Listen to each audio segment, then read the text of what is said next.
Hey guys, welcome to success Dilip. मैं दिलीप कुमार स्वागत है आपका इस वीडियो में। तो दोस्तों, ये video ITI pass out candidate के लिए बहुत ही यूजफुल वीडियो होने वाली है।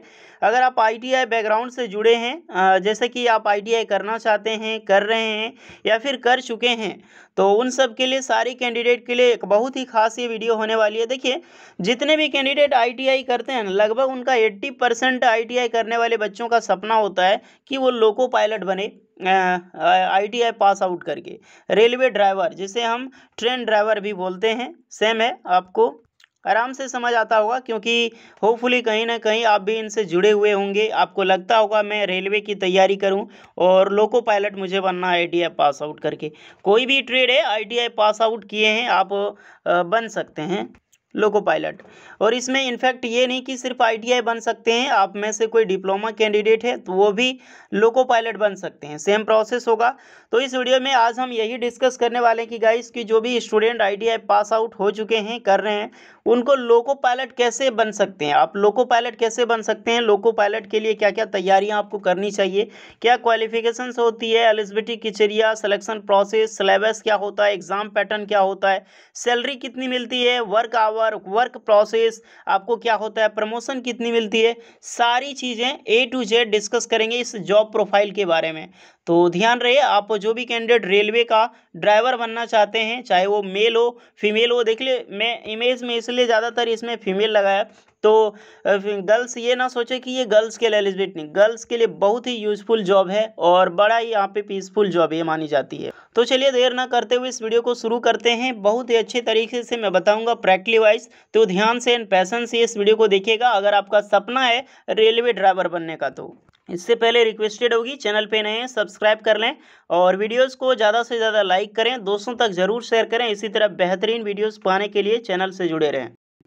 मैं इसमें कुछ टॉपिक डिस्कस कर दूं गाइस। देखिए, कोई ज़्यादा बड़ी मेहनत नहीं लगती है। आपको लगता है ना कि गवर्नमेंट जॉब्स के लिए बहुत सारे कैंडिडेट ऐसे कमेंट करते हैं कि भगवान मिल जाएगी, गवर्नमेंट जॉब्स नहीं मिलेगी। तो ऐसा आपका गलत सोच है, ऐसी बात नहीं है। ज़्यादा मेहनत नहीं करनी पड़ती है, स्ट्रेटेजी सही होनी चाहिए। पढ़ना ज़्यादा नहीं पढ़ना है, पढ़ने का तरीका अपनाना चाहिए। गवर्नमेंट जॉब्स आपके हाथ में होगी। तो ये आप ट्रेन है, इस तरह से मैं आपको दिखा रहा हूँ तो आपको आप इमेजिन कर सको। ये एक्चुअली आपने ऐसी बात नहीं, कमेंट मत करना कि ट्रेन मैंने नहीं देखा क्या। मैं इसलिए आपको दिखा रहा हूँ, इमेजिन आप कर सके कि लोको पायलट का क्या वर्क होता है, ट्रेन ड्राइवर का। कई सारी मुश्किलें भी होती हैं, कई सारी ऐसे रास्ते से गुजरना पड़ता है जहाँ पे काफ़ी ज़्यादा खतरा भी होता है, लेकिन सारी चीज़ कंट्रोल रूम निर्भर करती है, तो उतना टेंशन वाली बात होती नहीं है। तो थोड़ी सी आपको मेहनत करनी होगी, स्ट्रेटेजी तैयार करनी, अपनी कंफर्ट जोन से आगे निकलना होगा आराम से। ये जो ट्रेन का हैंडल है ना, आपके हाथ में होगा। चलिए अब डिस्कस करते हैं। तो यहाँ पर मैंने टॉपिक लिख रखा है, होपफुली सारे टॉपिक्स यहाँ पे क्लियर होंगे। क्वालिफिकेशंस क्या होगी, एज लिमिट क्या रहता है, और इसके एग्जाम पैटर्न, सिलेबस क्या होते हैं, सैलरी एंड प्रमोशन। उसके बाद वैकेंसीज डिटेल्स, यानी शॉर्ट में बात करेंगे वैकेंसी डिटेल्स के बारे में। 2018 हाल ही में रिक्रूटमेंट निकाली गई थी एलपीएन टेक्नीशियन, उसके रिगार्डिंग। उसके बाद तैयारी आपको कैसे करना है, and work profile and work process जो आपका डिटेल्स होगी उसके बारे में। देखिए, इसका बताने का मेन प्रोसेस है, क्योंकि जल्दी आपकी एलपी टेक्नीशियन की वैकेंसीज फिर से आने वाली है। तो रेलवे के जो भी कैंडिडेट तैयारी करना चाहते हैं लोको पायलट की, वो तैयारी में लग सकते हैं। अब देखिए वैकेंसीज कब आती है, लेकिन वैकेंसीज आप सबके लिए ज़रूर आएगी। हो सबसे सितंबर अक्टूबर, नहीं तो जनवरी 2022 में वैकेंसीज आएगी, लेकिन ज़रूर वैकेंसी आएगी। पेंडेमिक के कारण नहीं तो वैकेंसीज पहले निकल जाती है आप सबके लिए। सबसे पहले हम क्वालिफिकेशंस डिस्कस करते हैं। इस फॉर्म को फिल करने के लिए भारत की नागरिकता आपको होनी चाहिए, अदरवाइज नेपाल भूटान के भी होते हैं तो वो भी यहाँ पर अप्लाई कर सकते हैं। होपफुली आप इंडियन होंगे। और इसमें क्वालिफिकेशंस की मैं डिस्कस करूँ, सबसे पहला प्रोसेस आपका 10th पास होना चाहिए। किसी भी मार्क्स से हो, यहाँ पे मार्क्स वेरी नहीं करता, 50% 40%, आप सिर्फ पास हो आप अप्लाई कर सकते हैं। आप पास होना चाहिए, ऐसी बात नहीं। और मैट्रिकुलेशन, कहीं कहीं एसएससी बोलते हैं, देन पास आउट। उसके बाद 10th के बाद आपका आईटीआई कोर्स किया हुआ होनी चाहिए, इंस्टीट्यूट रिकॉग्नाइज यूनिवर्सिटी कहीं पर भी हो, चाहे वो एनसीवीटी हो द्वारा हो या फिर एससीडी द्वारा। कोई भी ट्रेड है एनसीवीटी का या फिर एससीबीटी का, आपने आईटीआई बस किया होना चाहिए। डज नॉट मैटर आपने कौन से ट्रेड से किया, आप अप्लाई कर सकते हैं लोको पायलट के लिए। देन अगर आपने डिप्लोमा किया है, जैसे कि इंजीनियरिंग हो गया, इलेक्ट्रिकल, इलेक्ट्रॉनिक्स, मैकेनिक, ऑटोमोबाइल, इसमें थोड़ा सा ब्रांचेज एलिजिबल हैं। डिप्लोमा में कुछ ब्रांचेस को यहाँ पर वेरी दिया जाता है, जैसे कि electrical, electrical, electronics, mechanical, automobile engineering, और जो आपका सर्टिफिकेट होगा AICTE, जो कि होपफुली सब यही देती है आजकल, और इसी के द्वारा आप अप्लाई कर सकते हैं। देन एक्ट अप्रेंटिसशिप जो कोर्सेज करते हैं ना, जो अप्रेंटिसशिप का कोर्स रेलवे से करते हैं या फिर अपने डिप्लोमा वाले बच्चे इलेक्ट्रिकल वगैरह कहीं भी ब्रांचेस से कर लेते हैं, तो वो भी अप्लाई कर सकते हैं। तो यहाँ पर मेन मुद्दा यहाँ पर ये उठता है कि आप ITI पास किए अप्लाई कर सकते हैं, सिंपल सी बात है।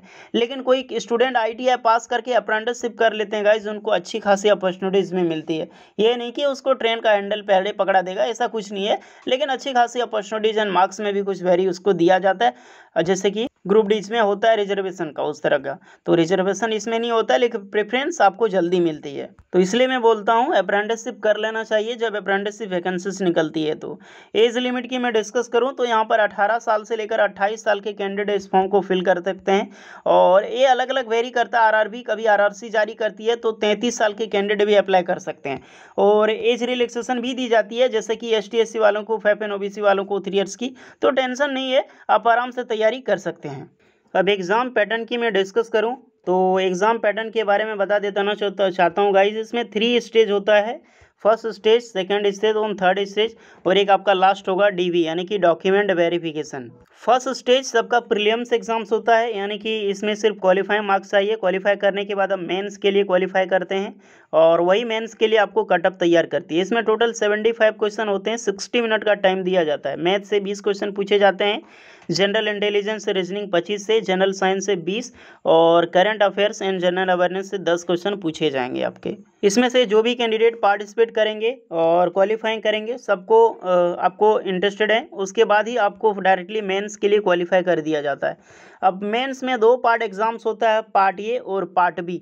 पार्ट ए जो होता है उसमें टोटल 100 क्वेश्चन होते हैं, 90 मिनट का टाइम दिया जाता है, और पार्ट बी जो होता है 75 क्वेश्चन होते हैं, 60 मिनट का टाइम आपको उसमें दिया जाएगा। दोनों में क्वालिफाई करना ज़रूरी है। पार्ट ए में जो होता है जनरली मैथ पूछी जाएगी, general intelligence, reasoning, basic science and engineering पूछी जाती है। ये साइंस ही होती है एक प्रकार का, ध्यान रखिएगा, लेकिन ज़्यादा सा थोड़ा सा इंजीनियरिंग बेस पे, जैसे कि फिजिक्स इसमें ज़्यादा हो जाता है। नेक्स्ट मैं बात करूँ, इसमें general awareness and current affairs होगी। टोटल 100 क्वेश्चन का होता है इसमें, और 90 मिनट के लिए टाइम इसमें दी जाएगी, अलग अलग क्वेश्चन इसमें दी जाती है। नेक्स्ट जो आपका पार्ट भी होगा वो रिलेवेंट ट्रेड से होता है, यानी कि आप कौन से ट्रेड से बिलोंग करते हैं। जैसे आप इलेक्ट्रिशियन है, कोई फिटर है, देन आपकी कोई इलेक्ट्रॉनिक, मैकेनिक, ऑटोमोबाइल, तो उसके ट्रेड से हिसाब से आपकी क्वेश्चन पूछी जाएगी। तो अपने ट्रेड से पढ़ना पड़ता है इसमें, बहुत ही ज़्यादा। इसी में ज़्यादातर बच्चे जाकर जो हैं छट जाते हैं गाइस, बहुत सारे कैंडिडेट इसमें बाहर हो जाते हैं ट्रेड टेस्ट में जाकर। टेस्ट नहीं होता है, यानी कि आपकी एग्जाम्स होती है रिलेवेंट ट्रेड में, तो ये ज़्यादा पढ़ने की ज़रूरत है। प्रैक्टिकल वाली जो मोटी बुक आती है उसे ज़रूर पढ़ें। इसमें 75 क्वेश्चन पूछा जाएगा, और 60 मिनट का टाइम आपको दिया जाएगा। दोनों साथ एक ही साथ एग्जाम होता है। टोटल 175 क्वेश्चन और 2 घंटे 30 मिनट का टाइम आपको दी जाएगी। जरा सा मैं ट्रेड डिस्कस कर देता हूँ। जैसे कि इंजीनियरिंग डिसिप्लिन, जो कि डिप्लोमा डिग्री वाले होते हैं ना, वो देख सकते हैं किस बेसिस पे आपको पूछा जाएगा। Physics, chemistry and math basis पे भी पूछा जाता है। रिलेवेंट जो पार्ट बी क्वालिफिकेशन से सेलेक्टेड टेस्ट होंगे, उसमें क्या पूछा जाएगा, electrician, instrumentation, mechanic, wireman, electrician, देख सकते हैं अपने ट्रेड से रिलेटेड ही पूछा जाता है। ITI की सारी ट्रेड यहाँ पर है, आप देख लीजिएगा। उसके बाद एक और आपका CBT होता है, जो कि टोटली क्वालिफाइंग नेचर का होता है। ये आपका सिर्फ कंप्यूटर बेस्ड एप्टीट्यूड टेस्ट होगा, इसमें पास करना बहुत ज़रूरी है। सबके लिए 42 मार्क्स लाना ही पड़ता है गाइज। आप जनरल हो, BC हो, डज नॉट मैटर, इसको कोई फ़र्क नहीं पड़ता है। यहाँ पर 42 मार्क्स आपका आना चाहिए। हालांकि ये आपको जो है, मतलब इसमें जो मार्क्स आएगी वो मेंस मार्क्स में ऐड नहीं होगी, सिर्फ क्वालिफाइंग होगा। साइको टेस्ट होता है जनरली, ध्यान रखिएगा, साइको टेस्ट ही जाती है। और इसमें मैं बात करूँ, एक चीज़ ऐड कर दूँ, आँख आपका इसमें बहुत ही अच्छी होनी चाहिए। जो कलर ब्लाइंडनेस के स्टूडेंट होते हैं वो इसमें अप्लाई नहीं कर सकते हैं, तो अपना आई टेस्ट ज़रूर करवा लें। और ज़्यादातर देखिएगा गाइस, आजकल की डेट में ऑनलाइन क्लासेस ज़्यादा ना करें, नहीं तो आपकी आँख ख़राब हो सकती है। जनरली अपना सेफ्टी के साथ करें, और हो सके तो कंप्यूटर में ज़्यादा करें, मोबाइल में कम करें, नहीं तो आँख ख़राब होने के कारण आप ALP में तो कभी नहीं जा सकते हो। उसके बाद कुछ इसमें अप्लाई करने के लिए एप्लीकेशन फ़ी भी होता है। Application fee 500 general OBC candidate के लिए, other than ST SC and female candidate के लिए 250 रुपये देना पड़ता है, जिसके लिए 400 रुपये तो आपके लिए वापस ही आ जाती है जनरल OBC का, और इसमें से पूरे के पूरे वापस आ जाती है। चलिए अब सैलरी की डिस्कस करें तो इसमें ग्रेड पे होता है 1900, और पे स्केल जो होगा आपका 19,900 रुपये होता है। और असिस्टेंट लोको पायलट की इन हैंड जो सैलरी होगी ना स्टार्टिंग में अप्रॉक्सीमेटली 35,000 बन जाती है। हालांकि 7 CPC के अनुसार ही बनती है और ये वेरी करता है अलग अलग स्टेशन में। जैसे आप मुंबई में मेट्रो सिटी में रहेंगे तो 35 से 40,000 के बीच में बनेगी, दिल्ली में, कोलकाता में। और यहीं पर आप अगर रांची में रहोगे तो लगभग 33,000 34,000 करके इस तरह बनती है, इसीलिए अलग अलग वेरी करता है। एंड इसमें कई सारे पेमेंट भी ऐड होते हैं, जैसे कि आपका पहिए का कितना जितना किलोमीटर आप चलते हैं ना, ट्रेन चलाते हैं, उसका भी पेमेंट ऐड होता है। तो काफ़ी अच्छी खासी जॉब्स है यहाँ पर लोको पायलट की। प्रमोशन देखते हैं गाइस, जो भी कैंडिडेट इसमें फॉर्म फिल करेंगे ना, जैसे ही आपकी सिलेक्शन होती है तो सिलेक्शन होने के बाद आपको सबसे पहले ट्रेनिंग दी जाती है और आपको मालगाड़ी के लिए चलाने के लिए भेजा जाता है। आप डायरेक्टली पैसेंजर ट्रेन आप नहीं चलाओगे, सबसे पहले मालगाड़ी चलाओगे। कम से कम 5 साल तो सिर्फ मालगाड़ी ही चलाया जाता है, उसके बाद पैसेंजर ट्रेन दी जाती है। और जैसे जैसे आपको प्रमोशन हो रहा है, पैसेंजर आपको ट्रेन मिलेगी तो उसकी जो पैसेंजर अब आपको ट्रेन जब मिल जाती है तो अप्रॉक्सीमेटली 50 से 60,000 सैलरी होती है। उसके बाद जैसे ही सुपर फास्ट आपको मिलेगी तो लगभग 80,000 70,000 प्लस से सैलरी, उसके बाद लाख तक पहुंच जाती है। ये आपकी रिटायरमेंट तक रहती है इस तरह। प्रमोशन देखिए, जब भी कभी आप बनो आपको ट्रेन ही चलाना है, इतना ध्यान रखना है। ऐसी बात नहीं कि आपको कभी स्टेशन में बैठा दिया जाए, अच्छी खासी है लेकिन आपको ट्रेन ही चलानी होगी। देखिए लोको पायलट में प्रमोशन थोड़ा लेट से होता है। यहीं पर टेक्नीशियन बनोगे ना तो टेक्नीशियन में जल्दी जल्दी प्रमोशन होता है, लेकिन सैलरी उसमें कम होती है। इसमें सैलरी अच्छी खासी होती है, तो प्रमोशन से क्या लेना देना है, सैलरी तो आपको आ ही रहा है।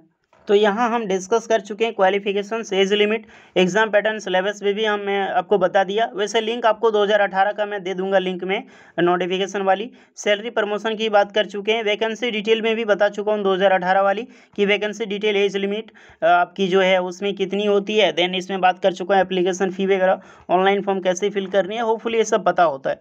अब बात करते हैं वर्क डिटेल्स के बारे में। तो वर्क डिटेल्स जो होगा गाइस, बेसिकली कई ये डिपेंड करता है। जॉब 8 घंटे की होती है लेकिन कंट्रोल रूम अलग अलग होती है। तो अगर कहीं पे गाड़ी ख़राब हो जाती है बीच में, या फिर आपको स्टेशन या फिर कोई लोको पायलट अदर नहीं होता है तो आपको ज़्यादा भी चलाना पड़ता है, लेकिन उसके लिए पैसा देती है और वहाँ पे व्यवस्था टोटली होती है। बहुत ही अच्छी खासी जॉब है गाइस, बहुत ही बिग अपॉर्चुनिटी है आप सबके लिए। तो ऐसी बात नहीं है वर्क डिटेल्स खराब होती है। सबसे पहले आपका जो पहिया घूमता है, आप जितना चलाते हैं ना ट्रेन को, वो पहिए के हिसाब से जितना RPM घूमता है वो मुझे देखना पड़ेगा, लेकिन अच्छी खासी यहाँ पर उसको भी पैसा दिया जाता है आपका जितना किलोमीटर चलेगा। वर्क डिटेल्स काफ़ी अच्छी खासी होती है आप सबके लिए। अब इसमें फीमेल और मेल के लिए डिस्कस करें तो नेदर देन ऐसा कुछ नहीं है कि मेल के लिए थोड़ी सी बेनिफिशियल है या फिर फीमेल के लिए नहीं है। सभी एलिजिबल हैं, सबको बराबर यहाँ पर क्वालिफिकेशन दी जाती है और अपॉर्चुनिटी दोनों के लिए बराबर होती है। अगर मैं मानूँ फीमेल के लिए तो बहुत ही अच्छी खासी जॉब है। आप सेपरेट रहो, एक जगह पे आराम से ट्रेवलिंग कर सकते हो, देन आप पैसे भी कमा रहे हो, तो उसके लिए कुछ भी ज़्यादा प्रॉब्लम नहीं है। और ना ही कभी आती है खाना पीना, जैसे कि कहीं पर हो जाता है नाइट में आपको रुकना पड़ता है अलग स्टेशन में, तो आपको अच्छी खासी सुविधा, AC रूम आपको दिया जाता है, सारी गेस्ट हाउस की जो होती है रेलवे गेस्ट हाउस की सुविधा मिलती है, ना आपको अच्छी खासी वहाँ पे खाना भी दिया जाए, आपको रहने सोने की टोटल व्यवस्था मिलती है उस जगह पे। तो कई चीज़ में लोको पायलट में प्रॉब्लम नहीं होती है गाइस, आराम वाली जॉब है, बेनिफिशियल है आप सबके लिए। अब बात करते हैं सर जॉब तो कैसे मिलेगी। अब इसके लिए तैयारी क्या करनी है, सिलेबस पता चल गया आपको, एग्जाम पैटर्न। सिलेबस की मैं बात करूं तो आप देख लीजिएगा इसमें क्या क्या होता है। एक्चुअली काफ़ी लंबी हो जाएगी पूरा सिलेबस डिस्कस करूं, किसी दिन सेपरेट में सिलेबस डिस्कस कर दूंगा। तैयारी कैसे करनी है, तो आजकल की डेट में बहुत सारी ऑनलाइन क्लासेस है, ऑनलाइन यूट्यूब चैनल है, आप वहाँ से फॉलो कर सकते हैं। मैथ की तैयारी आप कर सकते हैं। अगर मैं बात करूँ रेफरेंस के लिए तो Sahil sir is the best, Sahil sir की तैयारी ज़रूर करें मैथ के लिए। उसके बाद मैं बात करूँ जनरल साइंस के लिए तो आपके हिसाब से जो आपने पढ़ा होगा, क्योंकि उतना मैं पढ़ता नहीं हूँ, देख लीजिएगा, उतना सर्च में नहीं करता हूँ यूट्यूब पे कौन है, तो वो देख लीजिएगा जनरल साइंस के लिए कौन है। और मैं बात करूँ तो अपने GK GS के लिए यहाँ पर एंड करंट अफेयर्स के लिए तो बहुत बहुत अच्छे टीचर यहाँ पे मौजूद हैं आजकल की डेट में यूट्यूब पे। तो टेंशन नहीं है, यूट्यूब से पढ़ के आप बहुत सारी बड़ी बड़ी जॉब्स निकाल सकते हैं। तो लोको पायलट कुछ नहीं है, वहाँ पे तैयारी कीजिए, अपने टेक्नीशियन की तैयारी कीजिए, ट्रेड की तैयारी कीजिए। अब इसमें शेड्यूल और सिलेबस एक दिन में सेपरेट वीडियो बनाऊँगा तो उसमें डिस्कस कर दूंगा गाइज। होपफुली ये जॉब्स डिटेल्स के बारे में आपको अच्छा लगा होगा। कुछ भी डाउट हो आप कमेंट कर सकते हैं पूरी।